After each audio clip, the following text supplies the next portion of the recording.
Welcome to The Explainer. Today, we're going to dig into one of the most insane trading performances you'll ever hear about. Let's just start with this number because, wow, 40,000%. Think about what that actually means. It means turning just 17 grand into over $1.3 million. And these are verified profits. I mean, that's the kind of return that most traders only dream of. And a guy who did it, James Krieger, he said something that I think just nails it. Trading is the hardest, easiest way to make money. It's such a great quote, right? Because from the outside, it looks so simple. You're just clicking buttons.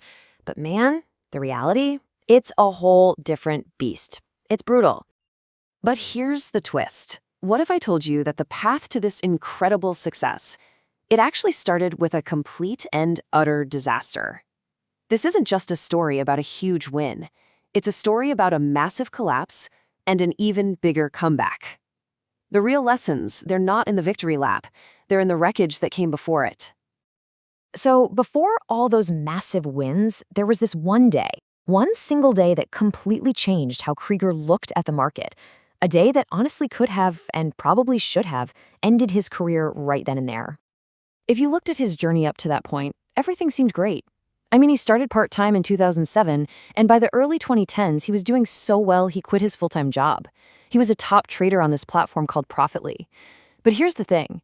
There was a fatal flaw just lurking under the surface. And he said it best himself. The market will always find the cracks in your plan.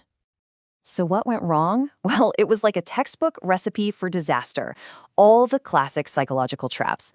First, he got super aggressive with his trade sizes. Then, he never paid himself, pulling profits out of the account. He just let it all ride. He was also looking at other traders trying to copy their huge positions. And finally, the big one. He got stuck in a bad trade and just refused to take the loss, thinking, oh, it'll turn around, it'll come back. And then, he got the call, the one from his broker, forcing him to liquidate everything at a huge loss. In just one day, he lost more than half of his entire six-figure account. Poof. Gone. The market just ripped open every single one of those flaws in his strategy. His words, it was mentally and financially devastating. He was completely wrecked. Now, after a blow-up like that, most people would just walk away forever. I mean, who could blame them? But Krieger? He did something else. He knew he had to go all the way back to the drawing board. He had to tear down everything he thought he knew and rebuild it all from scratch. And instead of immediately trying to win it all back, which is what almost everyone does, he did the one thing that takes incredible discipline. He benched himself. He stopped trading with real money for almost 2 years. His new philosophy was simple, and he put it perfectly. If you can't make money paper trading, you're sure as hell not going to make money with real money. So that's what he did. He went back to paper trading, practicing his strategies over and over without any of the financial pressure. He logged every single trade, tested all his ideas, and just collected data to figure out what actually worked. He was determined to prove to himself that he had a real, repeatable edge before risking another dime. So, out of that total failure, he created a new set of rules, a personal trader's code. And this code wasn't designed to make him rich quick. Nope, it was designed for one thing and one thing only: survival. Okay, the absolute foundation of this new code was something called the 2% rule. This rule basically forced him to be disciplined. It meant he would never risk more than 2% of his total capital on any single trade. It made it mathematically impossible to blow up his account again. If he was having a bad streak, he cut that risk down even further, to just 1% or even less. And this leads to another huge shift, what he called the athlete mindset. He started treating himself like a pro athlete. Think about it. If a star player is in a slump, what does the coach do? They might bench them for a bit, get them back to basics in practice. Krieger started doing the same thing.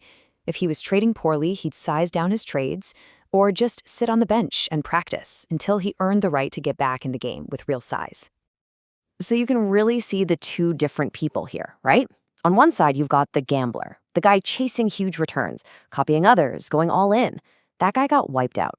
But on the other side, you have the professional, the guy who meticulously managed risk, trusted his own data, and actually paid himself regularly. That's the one who made it. Okay, so with this new code, Krieger's entire focus shifted. It wasn't about the thrill of a quick score anymore. It was about something way harder and way more important: surviving the long game. So that brings up the big question, right? How does a trader not just have a good run for a few months, but actually survive and thrive for over a decade through all the ups and downs the market throws at you? Well, it seems to come down to these 4 keys to longevity. First, you have to adapt. The market is always changing, so your strategy has to change with it. Second, you have to rely on hard data, not your gut. He logged everything to find a real statistical edge. Third, and this is huge, he learned that knowing when not to trade is just as important as knowing when to trade. Sometimes the best move is no move at all. And finally, and this might be the most important, he figured out how to get rid of the pressure. This really gets to the heart of his whole comeback. He said, it's harder to make money trading when you have to make money trading. So what did he do? He never again gave up his other income streams. Having that money coming in from outside the market took away that desperate feeling, that need to force a trade to pay the bills. It let him be patient and wait for only the best opportunities. So what's the big takeaway here? Sustainable success, it turns out, isn't about finding some magic strategy or a secret indicator. It's about building a fortress of psychological discipline. That 40,000% return didn't come from a magic formula. It came from those 2 long years he spent in the wilderness, rebuilding his entire approach from the inside out.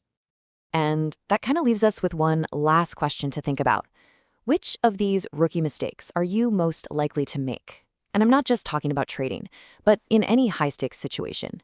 You know, getting too aggressive, comparing yourself to others, refusing to cut your losses when you know you should. These aren't just trading mistakes, are they? They're human mistakes. And maybe just recognizing them in ourselves is the first step to building our own fortress.